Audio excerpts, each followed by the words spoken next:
Teman-teman, ini dia tampilan anakan bebek koldak yang masih kecil, masih anakan, imut-imut teman-teman, berwarna putih polos dengan paruhnya yang pendek.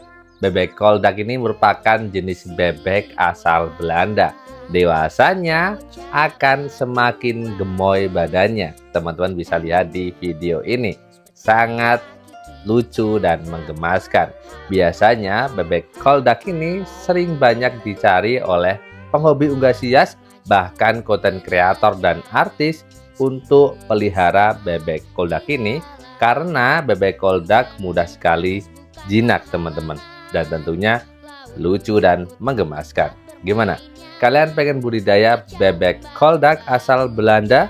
Murni, original, unggulan? Bisa hubungi kami, Gudangnya Unggas Hias di Indonesia, Bursa Ayam Hias Magelang.